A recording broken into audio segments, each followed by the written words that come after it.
नमस्कार, मी दुर्वा कांबळी. माझे कोकणच्या बातमीपत्रात तुमचं मनपूर्वक स्वागत करते. बातमीपत्राच्या सुरुवातीलाच नजर टाकूया ठळक घडामोडींवर.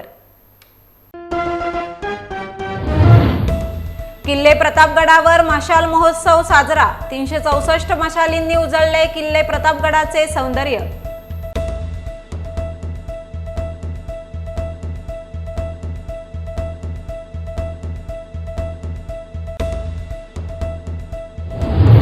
सर्वत्र शारदीय नवरात्र उत्सव होतोय मोठ्या भक्तिभावाने आणि विविध कार्यक्रमांनी साजरा.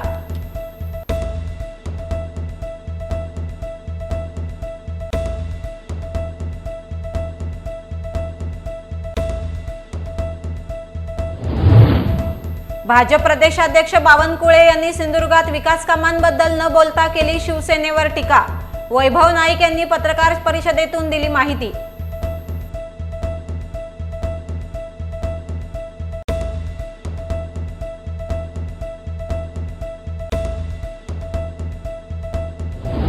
आणि सर्वत्र ग्रामपंचायतीच्या निवडणुकांची रणधुमाळी सुरू.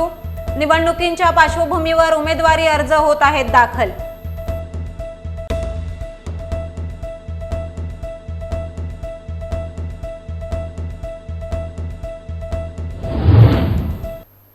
आता पाहूया सविस्तर वृत्त.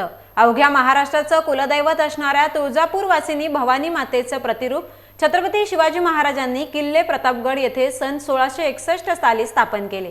प्रतापगड येथील भवानी मातेच्या मंदिराला 350 वर्ष सन 2010 रोजी पूर्ण झाली.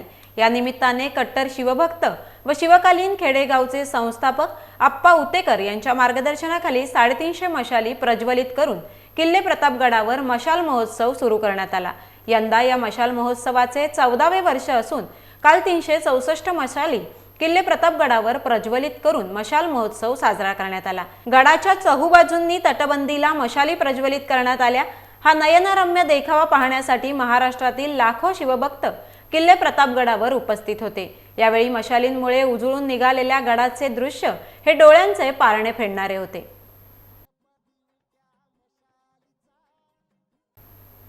भाजप नेते आणि माजी आमदार प्रमोद जठार यांच्या प्रयत्नातून ऐतिहासिक राजापूर वखारीकरिता 5 कोटी व सिंधुदुर्ग जिल्ह्यातील सिंधुदुर्ग किल्ल्यासमोर लाईट अँड साऊथ शो व्हावा याकरिता 5 कोटींची मंजुरी आमदार प्रमोद जठार यांच्या प्रयत्नातून मार्गी लागली आहे.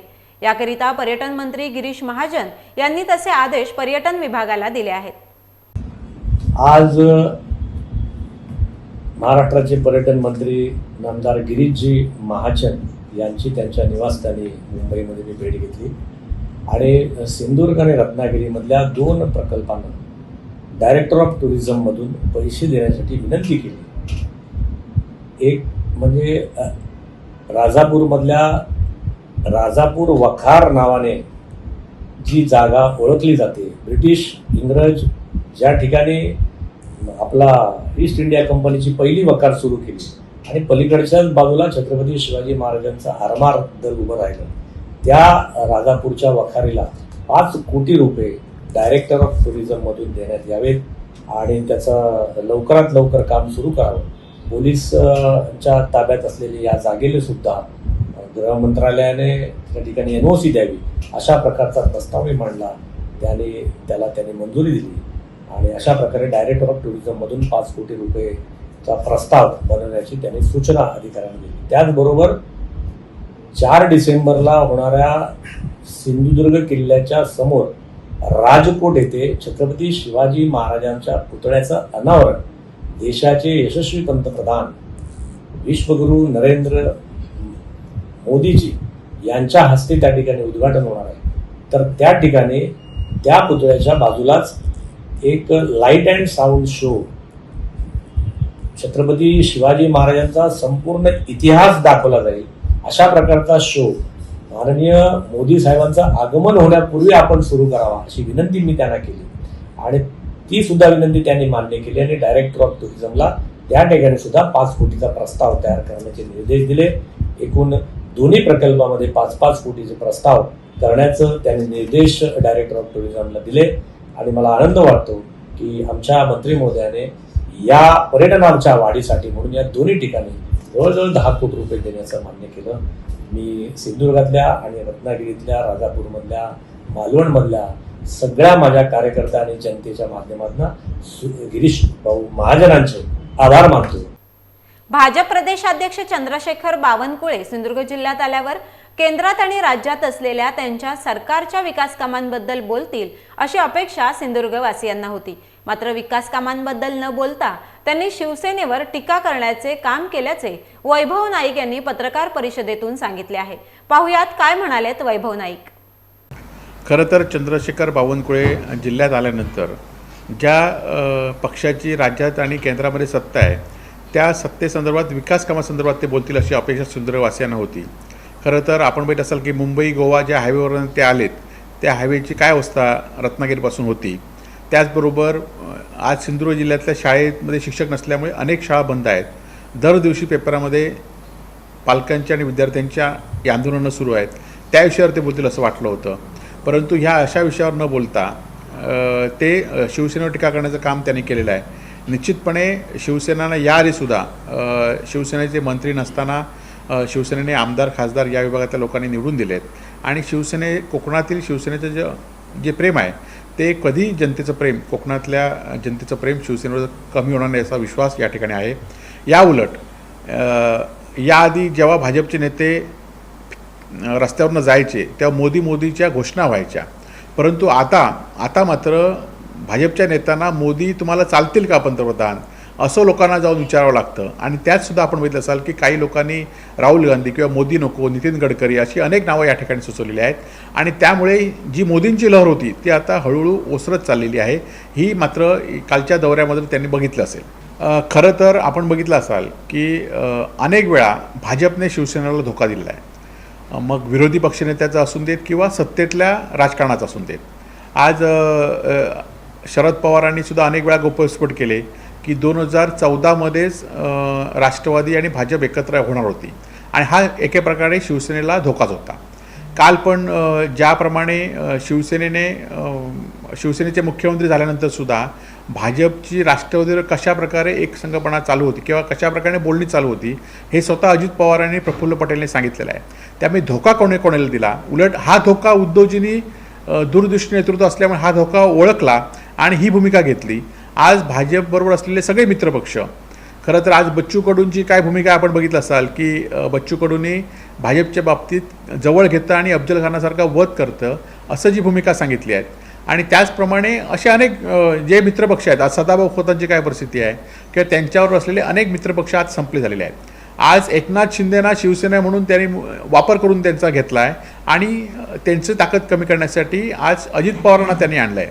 त्यामुळे खरं तर उद्धवजींनी दूरदृष्टी असल्यामुळे हे ओळखलं आणि भाजपपासून फारकत घेतली. आता खरं तर आमच्या पक्षाचं नेतृत्व आणि आमचे आमदार आमच्यावर असलेले लोक याचा निश्चित आम्ही विचार करू. पण तुम्ही आता सत्ता घेतल्यानंतर तुम्ही आता विकास कामासंदर्भात काय बोलताय. तुम्ही आता विकास काम करण्याच्या ऐवजी आम्हाला बोलण्याचा काही अर्थ नाही. आज आपण बघितलं असाल की काल बावनकुळे आलेत आणि कालच एका नराधाम लोकांनी एका मुलीवर सामूहिक बलात्कार केला. हीच खरं तर कायद्याची व्यवस्था आहे की एका ठिकाणी चंद्रशेखर बावनकुळे येत आहेत, राज्याचे प्रदेशाध्यक्ष येत आहेत आणि त्यांच्याकडे असलेल्या खात्याच्या अखत्यारीत या ठिकाणी बलात्कार होतोय. हीच खरं तर कायद्याची सुव्यवस्थेची हे आहे हे आपण बघितले असेल. मराठ्यांना आरक्षण देण्यास आम्ही कटिबद्ध आहोत. सर्वांच्या मार्गदर्शनातून मराठ्यांना आरक्षण मिळावं ही सरकारची तळमळ आहे. मात्र मनोज जरांगे पाटील यांनी अधिकचा वेळ देण्याची गरज आहे. मराठ्यांचे मन मोठे आहे. थोडीशी श्रद्धा सबुरी बाळगली तर शेवट चांगला होईल. त्याचप्रकारे या प्रकरणाचाही शेवट चांगला होईल अशी आशा दीपक केसरकर यांनी व्यक्त केली आहे. आम्ही ईडब्ल्यूचं आरक्षण म्हणतो म्हणजे देणार नाही बिलकुल नाही. परंतु तोपर्यंत हे आरक्षण जे आहे ते कसं इफेक्टिवली मराठा समाजापर्यंत पोचेल आणि त्यांना स्वतंत्रपणे कशा रीतीने आरक्षण देता येईल जे सुप्रीम कोर्टामध्ये टिकेल ते देण्यासाठी शिंदेसाहेब, फडणवीससाहेब, अजितदादा सगळे कटिबद्ध आहोत. आम्हीसुद्धा कटिबद्ध आहोत. आम्ही जरांगे पाटलांच्या बरोबरच आहोत. परंतु त्याच्याचबरोबर उदयनराजे आहेत, छत्रपती संभाजीराजे आहेत, सगळ्यांची बोलणी चालली आहेत, सर्व नेत्यांची बोलणी चालली आहेत, सगळ्यांचं मार्गदर्शन घेण्याचं काम चाललेलं आहे आणि सगळ्यांच्या मार्गदर्शनातून एकदा मराठा समाजाला आरक्षण मिळावं हीच सरकारची सुद्धा तळमळ आहे. थोडीशी अधिकची मुदत देण्याची गरज आहे आणि मराठा समाज हा छत्रपती शिवाजी महाराजांचं रिप्रेझेंटेशन आम्ही त्यांच्यामध्ये बघतो. त्यांचं मन मोठं असतं. निश्चितपणे थोडीशी श्रद्धासबुरी बाळगली तर everything is well that ends well. त्याचप्रमाणे या प्रकरणाचा शेवट अतिशय गोड होईल याची मला खात्री. गणेशोत्सव काळात गणरायाचे दर्शन घेण्यासाठी जाताना प्रत्येक भक्त मिठाई, हार, फळे आदी गोष्टी घेऊन जात असतो. मात्र असे न करता प्रत्येक भक्ताने ज्या ठिकाणी बाप्पाचे दर्शन घेण्यासाठी जाल त्या ठिकाणी शालेय विद्यार्थ्यांना उपयोगी पडतील असे शैक्षणिक साहित्य घेऊन जाण्याचं आवाहन करण्यात आलं होतं. त्या आवाहनाला प्रतिसाद देत अनेक गणेश भक्तांनी विविध प्रकारचं शालेय साहित्य गणरायासमोर अर्पण केलं. हे सर्व साहित्य एकत्र करून सह्याद्री प्रतिष्ठानचे उपाध्यक्ष समीर म्हात्रे यांच्या नेतृत्वाखाली त्यांच्या सर्व मावळ्यांनी पेण तालुक्यातील रावे गावातील जिल्हा परिषदेच्या शाळेमध्ये जाऊन शेकडो विद्यार्थ्यांना शालेय साहित्य वाटप केले. सह्याद्री प्रतिष्ठान हिंदुस्थानच्या या स्तुत्य उपक्रमाचे सर्व स्तरातून कौतुक होते. तुम्ही गणपती प्रत्येक घरी बसतो का रे? हात वरती कोणाच्या घरी असतो? अरे वा, सर्वांच्या घरी गणपती असतो. मग तुम्ही गणपतीला काय काय नेता? गणपतीला तुम्ही प्रसाद म्हणून काय काय नेता? आता एक हात खाली घ्या. ही जी दिसतात पोरं सह्याद्रीची, हे जे काळे शर्ट ना, हे आम्ही सह्याद्रीचे दुर्गसेवक आहोत. आम्ही दुर्गसेवक म्हणून म्हणजे काय? दुर्ग म्हणजे काय? दुर्ग म्हणजे काय? किल्ला. आम्ही आहोत ना, हे सगळे जे आपले गड किल्ले आहेत, हे गड किल्ले राखायचं काम म्हणजे महाराजांनी 350 वर्षापूर्वी जे किल्ले बांधले, 350 वर्षानंतर त्याची अवस्था फार बिकट झालेली आहे. काय बुरुज पडलेले आहेत, तटबंदी म्हणा किंवा त्या तोफा होत्या त्या सगळ्या खाली जंगलामध्ये पडलेल्या आहेत. ह्या सर्व गोष्टी आम्ही संवर्धनाचं म्हणजे त्यांना परत होतं तसं बनवण्याचं काम आम्ही हे सर्व करतो. ठीक आहे. तर आता आज आम्ही जो कार्यक्रम करतोय, तुम्ही म्हणाल की आम्ही मोदक आणतो, पेढे आणतो, तर मित्रांनो आम्ही तसं काही करत नाही. आम्ही जेव्हा गणपती बाप्पा बघायला जातो त्यावेळेस जाताना आम्ही काय करतो, कोण पेनं घेऊन जातं, कोण वह्या घेऊन जातं, कोण अजून पुस्तकं, खोडरबर, शार्पनर हे असं आम्ही घेऊन जातो आणि बाप्पासमोर ठेवतो. बरोबर. आता सरस्वती देवी तुम्ही पूजा करता, बरोबर आहे. गणपती बाप्पा पण विद्येचा अधिपती आहे, राजा आहे, बरोबर ना. आणि त्या ज्या वस्तू आमच्याकडे गोळा होतात त्या सर्व आम्ही एकत्र करून कुठल्या तरी शाळेला त्या आम्ही पोरांना देतो. का तर तो मुलगा शिकला पाहिजे. बाप्पाचा जो आशीर्वाद आहे, आपण बरोबर पेढे देतो, हार घालतो, का देतो तर बाप्पाने मला आशीर्वाद द्यावा. तुम्ही मागता की ना बाप्पाकडे गेल्यानंतर काय मागता? बाप्पा मला सायकल पाहिजे, बरोबर बोलता की नाही? खरं सांगा. तसं आम्ही सांगतो की बाप्पाचा हा आशीर्वाद आहे, हा आमच्या मुलांपर्यंत पोहोचला पाहिजे आणि त्यातनं नंतर पुढं मुलं शिकली पाहिजेत. कोणी डॉक्टर झाला पाहिजे, कोण इंजिनियर झाला पाहिजे. रायगड जिल्ह्याच्या म्हसळा शहरातील मध्यवर्ती ठिकाणी असलेल्या 34 वर्ष परंपरा जोपासणाऱ्या श्रीराम सामाजिक सांस्कृतिक क्रीडा मंडळातर्फे श्री दहावीर देव मंदिरात शारदीय नवरात्रोत्सवाच्या निमित्ताने देवीची प्रतिष्ठापना करण्यात आली आहे. या निमित्ताने शहरातील 200हून अधिक महिलांनी एकत्र येत महाआरती सुद्धा केली आहे. त्यामुळे दहावीर मंदिरात भक्तिमय वातावरण निर्माण झाले. यावेळी धार्मिक कार्यक्रमांबरोबरच मुलामुलींच्या आणि महिलांच्या क्रीडा स्पर्धा, भोंडला स्पर्धा, गरबा नृत्य, फॅन्सी ड्रेस स्पर्धा यांसारख्या सांस्कृतिक, क्रीडा आणि मनोरंजनात्मक कार्यक्रमांचं आयोजन देखील मंडळातर्फे करण्यात आले. तसेच रक्तदान शिबिर, वृक्षारोपण, प्रबोधनात्मक व्याख्यानं यांसारखे सामाजिक उपक्रम देखील घेण्यात येत आहेत.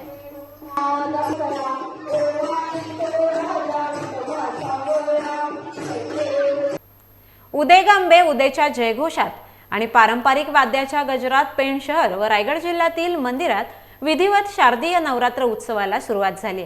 पेण तालुक्यातील 1973 पासून महिलांनी सुरुवात केलेल्या श्री महालक्ष्मी मंडळ देवाळी पेण यांचं मंडळ यावर्षी सुवर्ण महोत्सव साजरा करत आहे.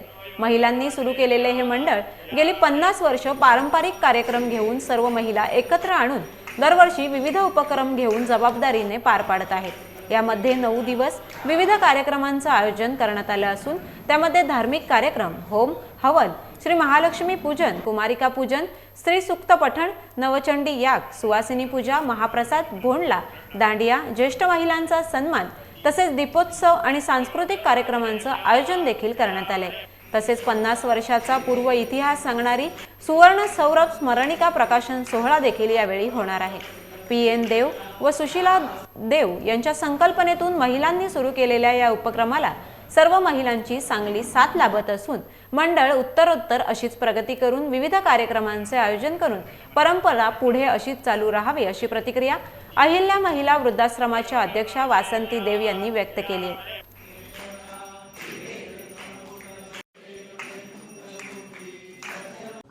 देवळी महिला महालक्ष्मी मंडळ गेले 50 वर्ष देवळीतल्या पूर्वीपासूनच्या महिला महालक्ष्मीचं काम करतात, महालक्ष्मी बसवतात. पण त्याची सुरुवात आमचा देवळीतला हॉल हा 1972 साली झाला आणि त्यावेळेलापासून 73 सालापासून महालक्ष्मी ही इथे बसवायला सुरुवात झाली.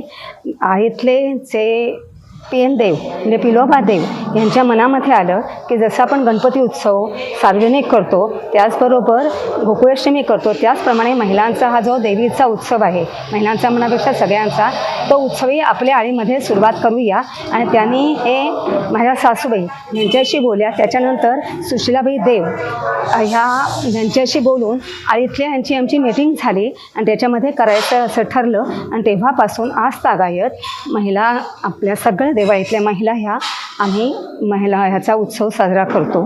आणि त्याबरोबर आता पुढल्या पिढीनेही हे चालू ठेवलं आहे आणि त्याचंच 50वं वर्ष हे संपूर्णपणे आपल्या तरुण पिढीने पुढे लीड घेऊन आणि सर्वांनी मिळून करून आज हा साजरा होतो आहे. त्याच्यामध्ये पहिल्या दिवशी ज्या दिवशी घटस्थापना झाली त्या दिवशी कुमारिका पूजन केलं आणि महिला पूजन केलं, सवाष्णी पूजन. नंतर एक दिवस श्रीसूक्त पठण झालं. आज नवचंडीचा याग होतो आहे आणि महालक्ष्मी 20 तारखेला महालक्ष्मी पूजन होणार आहे. असं हा प्रतिवर्षाप्रमाणे चालू आहे आणि अखंड असाच पुढे चालू राहील ही आम्हा सर्वांची खात्री आहे. श्री स्वामी समर्थ महाराज मंदिर, शिवथर रोड, भैरी भवानी नगर, खेड येथे काल उपासना दरबाराच्या वतीने कुमारिका पूजन व कुंकुमार्जन या धार्मिक कार्यक्रमांचं आयोजन करण्यात आलं होतं. सदरचा कार्यक्रम अध्यक्ष संदीप सासने, ज्येष्ठ सल्लागार सुधीर देवळेकर, नानक नांदगावकर, ब्रह्मवृंद श्रीराम जोशी यांच्या उपस्थितीत पार पडला. यावेळी कार्यक्रमाला मोठ्या संख्येने स्वामी भक्त महिला उपस्थित होत्या.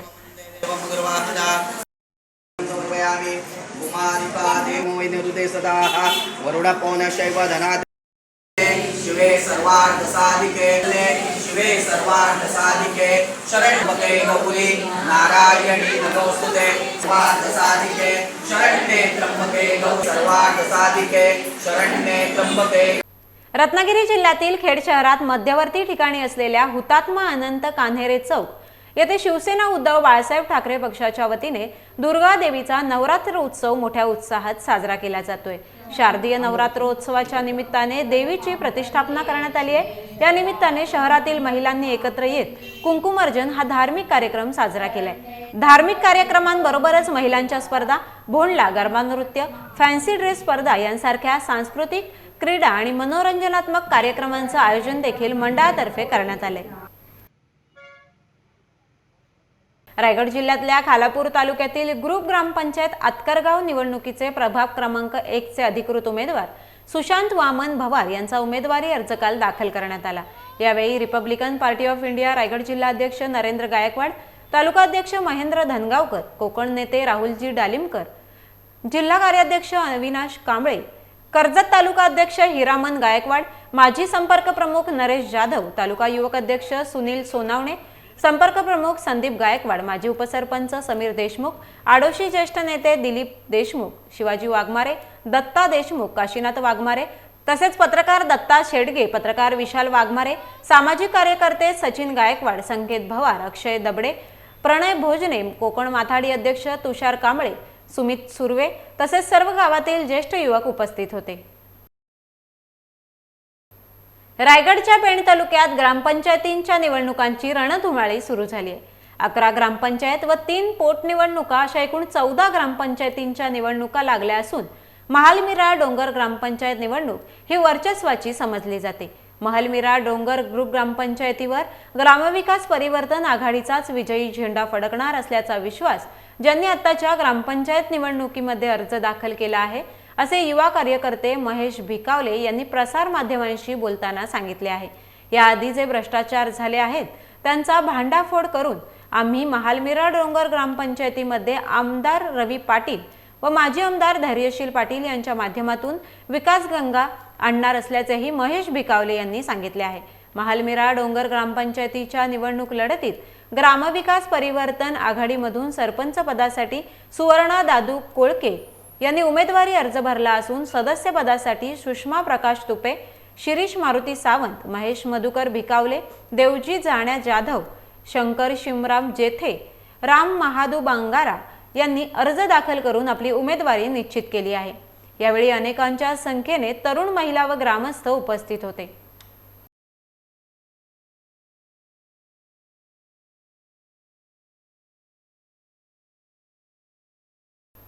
यासह वेळ झाली आहे बातमीपत्रात इथेच थांबण्याची। भेटूया नवीन बातमीपत्रासह।